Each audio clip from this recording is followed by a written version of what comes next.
Guys, আসসালামু আলাইকুম। My name is লুবমিয়া জারা। আজকে একটা নিউ ভিডিও নিয়ে এসে পড়েছি।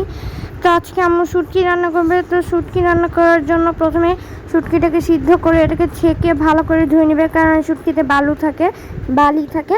তারপর এটাকে ভালো করে ধুয়ে গরম পানির মধ্যে ভিজিয়ে রাখতে হবে।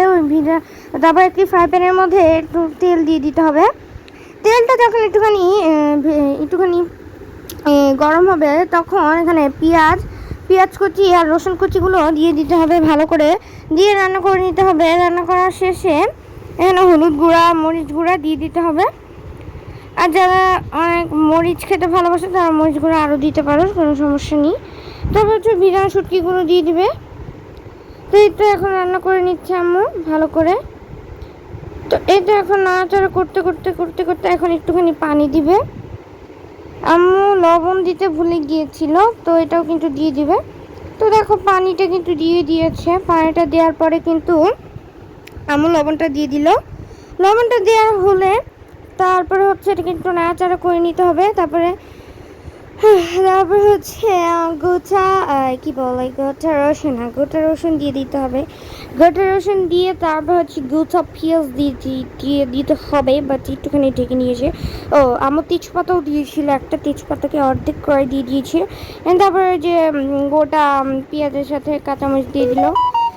কাঁচামরিচ দেওয়ার পরে কিন্তু এটাকে ঢাকা থেকে উঠিয়ে তারপর করে তারপরে দেখো এটা কিন্তু হয়ে গেছে প্রায়। তো এখন একটুখানি পানিটা দিয়ে দিবে। তো এখন এটা ঢেকে রাখবে যতক্ষণ না পানিটা শুকিয়ে যাচ্ছে, ততক্ষণ কিন্তু ঢাকনাটা খুলবো না। তো দেখো হালকা পরিমাণ পানি শুকিয়ে গিয়েছে। তারপর হচ্ছে এটাকে আম্মু কী করবে, এখন একটুখানি ভালো করে নাড়াচাড়া করে নিচ্ছে। তারপর আবার ঢেকে নিল, আবার ঢাকা থেকে উঠিয়ে নিল। খালি উঠাবো। তারপরে উঠানোর পরে দেখো আমাদের এটা কিন্তু শুটকিটা রেডি হয়ে গেল। এখন এটা বাটিতে ঢেলে নিবে। আমরা এখন ভাত দিয়ে খাবে, এটা তোমাদের সাথে শেয়ার করবে। তো খেতে কিন্তু অনেক মজা হয়েছে। তোমরা যদি বাসায় না ট্রাই করো তাহলে তোমরা কখনোই বুঝতে পারবে না।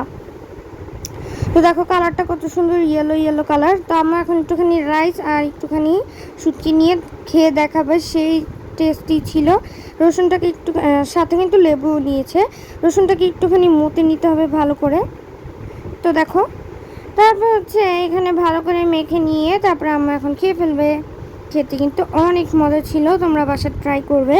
তো আজকের ভিডিওটা পর্যন্তই। তোমাদের কাছে ভালো লাগে থাকলে অবশ্যই লাইক, কমেন্ট, শেয়ার, সাবস্ক্রাইব করতে ভুলবো না। যারা এরকম আরও ভিডিও চাও তারা কমেন্টে বলো। খেতে কিন্তু দারুণ হয়েছিল। So thanks for watching. আল্লাহ হাফেজ।